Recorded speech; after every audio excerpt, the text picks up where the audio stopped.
रोहतास जिला के डिहरी विधानसभा क्षेत्र से संभावित प्रत्याशी प्रियंका सिंह के नेतृत्व में डिहरी विधानसभा क्षेत्र के अकोढ़ी गोला प्रखंड अंतर्गत बलिगांव में बिहार बदलाव सभा का आयोजन किया गया, जिसमें चिलचिलाती धूप में भी सैकड़ों की संख्या में महिला पुरुष बिहार बदलाव के लिए डटे रहे, बने रहे। तब न किसी को बनाऊं।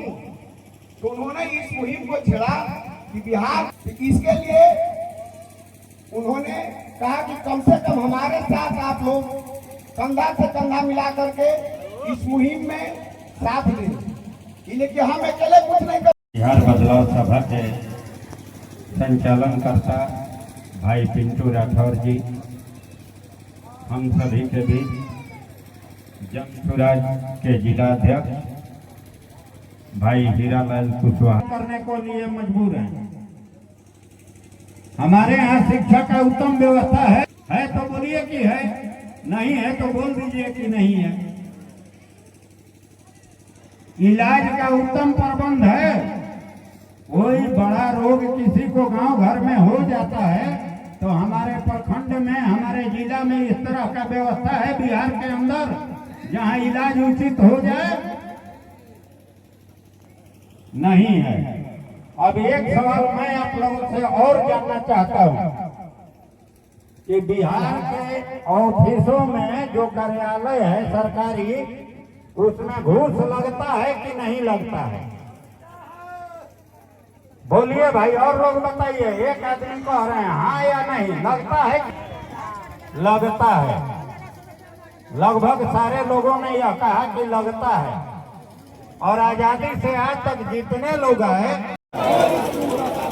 गरीबी से निकलने का एक ही रास्ता, हम सभी। यहाँ पे कुर्सियाँ बहुत खाली है, माता लोगों को धूप लग रहा है, तो कोशिश कीजिए कि आप इधर बैठाइए। मैं आप सबको अपने बारे में थोड़ा सा बता दूं, क्योंकि जैसे ही मैं मेरे बारे में जानने के लिए, तो मैं आप सबको यही बताना चाहती हूँ कि मैं बालकों की पतोह हूँ और मेरा यहीं से ग्रेजुएशन हुआ है। ये डिहरी महिला कॉलेज जो है वो यहीं से ग्रेजुएशन हुआ है और आगे की पढ़ाई में महाराष्ट्र सीईटी क्लियर करके MBA इन मार्केटिंग की हूँ। और मैं अपना छोटा सा बिजनेस चलाती हूँ। दिल्ली में एक लॉजिस्टिक कंपनी है, उसको मैंने 2010 में शुरू किया था और भगवान की कृपा से अभी मैं उसी को रोजी रोटी बना के अपने पैर पे खड़ी हूँ। और मैं अपने परिवार के बारे में यही बताना चाहती हूँ, धन्यवाद, कि मेरा एक ही बेटा है जो IIT खड़गपुर से इंजीनियरिंग करके अभी वो बेंगलोर में अपना स्टार्टअप कर रहा है। तो मैं आप सबको यही बता रही हूँ कि मैं अपनी पूरी पारिवारिक जिम्मेदारी को निभा के और यहाँ पे आई हूँ, बिहार में आई हूँ और डिहरी विधानसभा की पूरी तरह जिम्मेदारी लेने आई हूँ। मैं आप सबकी पूरी जिम्मेदारी लेने आई हूँ। धन्यवाद। तो मैं यही बताना चाहती हूँ कि जन सुराज के माध्यम से मैं जुड़ी हुई हूँ और आप सबको मैं बताऊंगी कि हम लोग एक नया बिहार बनाने आए हैं। जन सुराज एक नया बिहार बनाने आए हैं और एक नई उम्मीद की किरण जगी हुई है। तो इसी के बारे में आप सबको मैं विस्तृत में थोड़ा जानकारी दूंगी कि आखिर नया बिहार कैसे बनेगा। आप सबको उत्सुकता है ना जानने के लिए, नया बिहार बनाने के लिए?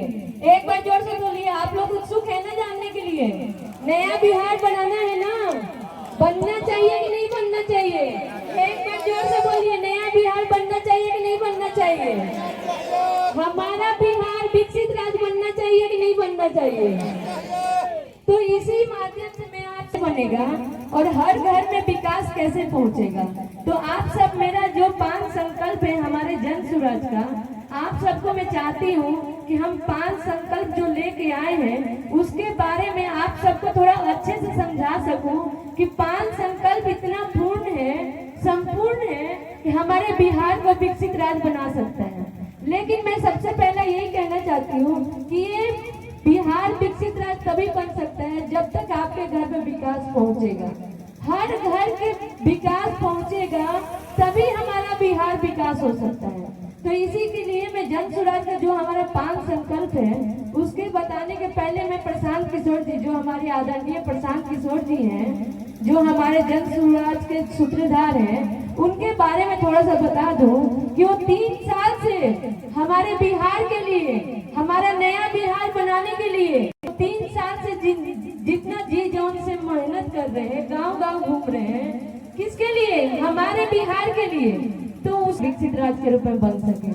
देखिए, हम बड़े बड़े वादा नहीं कर रहे हैं, हम ऐसा वादा कर रहे हैं जो हर आदमी को और हर जन को अब जरूरत हो गया है, और अब न बदलेगा तो कभी नहीं बदलेगा। ये हमारा एक मौका जो है, भगवान ने हमें वरदान, हमारे आदरणीय प्रशांत किशोर जी को एक वरदान के रूप में भेजा है। आप सोचिए, मतलब उनको भगवान ने बुद्धि सद्बुद्धि दिया, जो विदेश में रहते थे, जो कि अलग काम करते थे राजनीति के रूप में, उनको भगवान ने बुद्धि दिया कि नहीं भाई, अब जाओ अपने जन्मभूमि के लिए करो। तो उन्होंने अपने जन्मभूमि को विकास करने के लिए, हमारे विकास करने के लिए वो बिहार में आए हैं और काम कर रहे हैं। तो जन सुराज का जो 5 संकल्प है, जन सुराज कहता है कि पलायन, जो कि आप लोग जानते हैं, 2-3 साल के पहले ये पलायन शब्द, आज तक किसी नेता में हिम्मत नहीं था जो पलायन शब्द बोल सके। मतलब पलायन शब्द ऐसा बिहार के लिए अभिशाप है कि कोई नेता बोलना ही नहीं चाहता था। तो मैं आप सबको बताना चाहती हूँ कि हमारे आदरणीय प्रशांत किशोर जी इसी मुद्दे को उठाते हुए आए हैं, और वो कह रहे हैं कि हमारा जो भी इस बार छठ और दिवाली में बच्चे आएंगे, उसको इस बार जाना नहीं पड़ेगा। वो कह रहे हैं कि पलायन 1 साल के अंदर हम रोक देंगे। तो मैं आप सबको एक विश्वास दिलाना चाहती हूँ कि जो 11 मुख्यमंत्री बना सकते हैं, और जो कि जैसा कि आप जानते हैं, मोदी जी को भी जिताने में उनका हाथ है। तो जो 11 मुख्यमंत्री बना सकते हैं, जो एक प्रधानमंत्री बना सकते हैं, और अगर वो नीतीश जी उन पे विश्वास किए, कि अगर मोदी जी उन पे विश्वास किए, तो मैं आप सबको पूछती हूँ कि क्या हम सब बिहारी को विश्वास करना चाहिए कि नहीं करना चाहिए?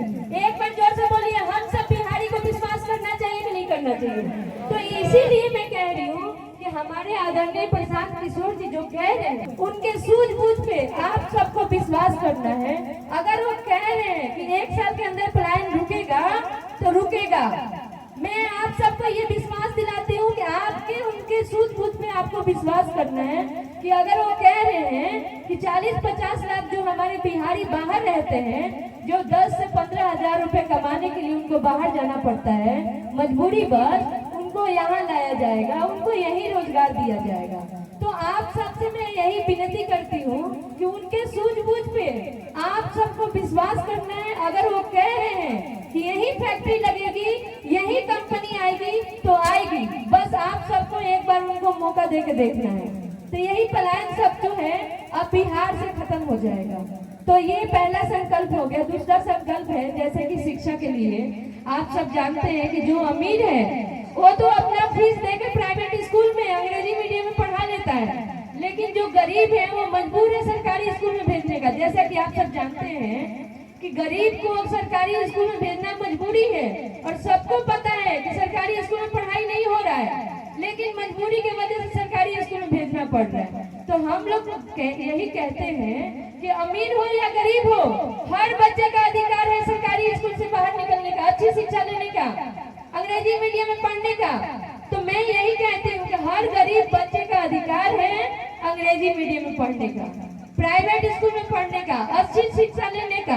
तो इसी के लिए हम सोचते हुए हम कहते हैं कि कोई भी अमीर हो या गरीब हो, शिक्षा एक मिलनी चाहिए। मैं यही कहती हूँ कि शिक्षा ही ऐसा माध्यम है जो गरीबी रेखा तोड़ सकता है। जैसा कि आप सब जानते हैं, पूरे परिवार में अगर एक बच्चा भी पढ़ाई लिखाई करके अगर निकल जाता है, तो उस परिवार का कायाकल्प बदल जाता है कि नहीं बदल जाता है? आप सबको बताइए, अगर एक बच्चा पढ़ लिख के निकल जाए तो उस पूरा परिवार का विकास हो जाता है। होता है कि नहीं विकास होता है? तो यही एक मैं कह रही हूँ कि शिक्षा ऐसा माध्यम है जो हर परिवार को विकास लेके आ सकता है, समृद्ध बना सकता है। तो हम लोग ये कह रहे हैं कि कोई भी अगल बगल स्कूल हो, कोई भी अगल बगल अंग्रेजी मीडियम स्कूल हो, आप सब अपने बच्चों का नाम लिखवाइए और फीस सरकार देगी। ये बताइए, इससे आपके बच्चे का भविष्य अच्छा होगा कि नहीं होगा? आप बताइए, इससे आपके बच्चे का भविष्य अच्छा होगा कि नहीं होगा? होगा? एक बार जोर से बोलिए, अच्छा भविष्य होगा कि नहीं होगा? तो यही हम सब सोच रहे हैं कि बुजुर्ग भाई साहब जैसे बाबा के लिए, आदि के लिए, कि पहले 400 रुपये पेंशन मिलता था। कितना मिलता था दादी? 400 रुपये मिलता था, पता था ना? लेकिन अभी जो पिछले महीने से जो 1100 हुआ है वो किसने करवाया है? यही हमारे आदरणीय प्रशांत किशोर जी ने करवाया है। उन्होंने मुद्दा उठाया कि एक गरीब को 400 रुपये में क्या हो रहा है। एक इलाज कराने में जाओ तो एक दिन में 500 फीस लग जाता है कि नहीं लग जाता है? लगता है ना? तो यही हम कह रहे हैं कि कोई भी बुजुर्ग हो, विधवा हो या विकलांग हो, उसको 2000 रुपये महीना देंगे। जैसे हमारी सरकार बनेगी उसके अगले महीने से ही उनको 2000 रुपये महीना मिलना शुरू हो जाएगा। इससे आपका जीवन बेहतर होगा कि नहीं होगा? अगर मान लीजिए आपके घर में 2 बुजुर्ग हैं तो हर महीना कितना मिलेगा? 4000 रुपये मिलेगा ना? 4000 रुपया तो सालाना कितना हुआ? 48,000 रुपया। अगर ये 48,000 रुपया आपके घर में आ रहा है तो कुछ बेहतर होगा कि नहीं होगा जिंदगी आपका? नहीं, आप बताइए, कुछ बेहतर होगा कि नहीं होगा? तो इसीलिए हम कह रहे हैं कि जन स्वराज के संकल्प को अच्छे से समझिए और समझते हुए इसका वोट करना है।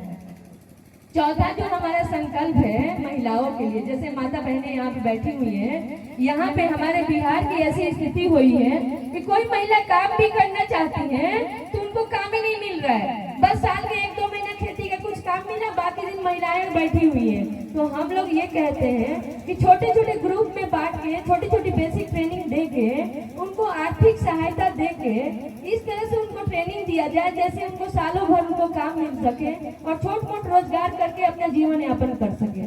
तो हमारा जन स्वराज क्या कहता है कि कोई भी महिला अगर रोजगार करना चाहती है तो 5 लाख रुपए तक बिना कोई गारंटी के, मैं आप सबको बता रही हूँ, बिना कोई गारंटी के आप सबको 5 लाख रुपए मिल सकता है। और आपके कितने पे? केवल 4% सालाना ब्याज दर पे। केवल अगर 1 लाख आप रुपए लेती हैं तो साल में केवल 4000 रुपए देना पड़ेगा। तो मैं आप सबको ये बताना चाहती हूँ कि मेरा यही उद्देश्य है और मेरा एक संकल्प भी है कि मैं चाहती हूँ कि डीडी विधानसभा के हर घर में एक महिला आर्थिक रूप से आत्मनिर्भर बने। मेरा यही संकल्प है, डीडी विधानसभा के हर घर में एक महिला अपने पैर पे खड़ी हो। मेरा यही संकल्प है, डीडी विधानसभा के हर घर में एक महिला आत्मनिर्भर हो, अपने परिवार का पालन पोषण करने में खुद सक्षम हो। तो मैं इसी उद्देश्य से आई हूँ और मैं यही करना हूँ। अगर आप सब मुझे आशीर्वाद दिए तो मैं यही करूंगी कि डीडी विधानसभा के घर में, हर घर में एक महिला आर्थिक रूप से आत्मनिर्भर बनाऊंगी, जिससे वो समाज में मान सम्मान पा सके, अपने परिवार का पालन पोषण करने में खुद भी सक्षम हो सके। तो इससे आपको मजबूती मिलेगा कि नहीं मिलेगा? जोर से बोलिए, आपको मजबूती भी नहीं मिलेगा। अगर दोनों लोग मिलके थोड़ा बहुत कमाए तो परिवार का पालन पोषण अच्छा होगा कि नहीं होगा? आप सबसे बहुत पूछती हूँ, अच्छा होगा कि नहीं होगा? और कितनी महिलाएं यहाँ चाहती हैं कुछ काम धंधा? आप एक बार हाथ उठा के बताइए, कितनी महिलाएं काम करना चाहती हैं? देखिए, ये मैं जानती हूँ, कोई महिला ऐसे बैठ के नहीं रहना चाहती है। हर महिला कुछ न कुछ काम करना चाहती है, बस उनको थोड़ा सा बेसिक ट्रेनिंग और आर्थिक सहायता देने की जरूरत है। मैं जानती हूँ आप सबको काम चाहिए, आप सबको 2-2.5 हजार रुपया फ्री में भीख नहीं चाहिए। वो 2-2.5 हजार रुपया से आपकी गरीबी दूर नहीं हो जाएगी। आपको रोजगार चाहिए, आपको रोजगार करके तरीका चाहिए, आपको बेसिक ट्रेनिंग चाहिए और आर्थिक सहायता चाहिए। इसीलिए हम लोग यहाँ पे आए हैं, आप सबको बता सके कि जब तक घर में महिला का विकास नहीं होगा, जब तक महिला अपने पैर पे खड़ी नहीं होगी, उस घर का विकास नहीं हो सकता है। मैं जानती हूँ अगर 2 आदमी साथ में मिलकर कमाए ना तो घर की स्थिति सुधर सकता है। ये मेरा एग्जाम्पल है, मैं भी अपने पैर पे खड़ी हूँ। क्यों आज मान सम्मान मिल रहा है? क्योंकि मैं अपने पैर पर खड़ी हूँ और रोजगार करके 10-20 लोगों को रोजगार देती हूँ। तो मैं जानती हूँ इस चीज का महत्व, हर महिला को कैसे आर्थिक रूप से आत्मनिर्भर बनाया जाए, यही हमारा उद्देश्य है। और हम लोग का जो 5वां संकल्प है, जैसा कि आप सब यहाँ पे बहुत अच्छे से समझेंगे, नकदी फसल। किसको किसको पता है नकदी फसल? चाचा, आपको पता है नकदी फसल? तो जो भी नकदी फसल करेगा उसको मजदूर हम लोग सरकार देगी। वो कहाँ से देगी? वो मनरेगा से जोड़ के। जैसा कि आप सब जानते हैं, मोदी जी बहुत पैसा भेज रहे हैं बिहार सरकार के पास मनरेगा के थ्रू। लेकिन नीतीश बाबू क्या कह रहे हैं कि हमारे पास काम ही नहीं है मजदूर को काम देने के लिए। वो 60% पैसा रिटर्न हो जा रहा है सेंट्रल गवर्नमेंट के पास। आप सबको पता होना चाहिए, आप सबको सरप्राइज मतलब आश्चर्यजनक लगेगा कि नीतीश बाबू के पास काम ही नहीं है आप लोगों को काम देने के लिए। तो ये बताइए, इसीलिए यहाँ पे हम लोग क्या किए हैं, उस मनरेगा को ये किसान नकदी फसल से जोड़ देंगे, जिससे मजदूर को सालों भर काम मिले और किसान को भी मदद मिले। ये बढ़िया है कि नहीं, ये बताइए, अच्छी सोच है कि नहीं सोच है? देखिए, हम सब लोग के बारे में हम लोग सोचते हैं कि कैसे विकास लेके आ सके। तो ये बताइए, अगर पांचों संकल्प आपके घर में पहुंचेगा तो आपके घर में विकास आएगा कि नहीं आएगा? आप सब जोर से बोलिए, विकास आएगा कि नहीं आएगा? और अगर घर में विकास आएगा तो बिहार विकास होगा कि नहीं होगा? बिहार का विकास होगा कि नहीं होगा? जोर से बोलिए। आप सब सहमत हैं कि नहीं सहमत है? हर घर में जब तक स्थिति हर घर का नहीं सुधरेगा, तो क्या है कि हर घर की स्थिति सुधरे, हर आदमी की स्थिति सुधरे, तभी हमारे बिहार की स्थिति सुधर सकता है, तभी हमारा बिहार एक विकसित राज्य बन सकता है।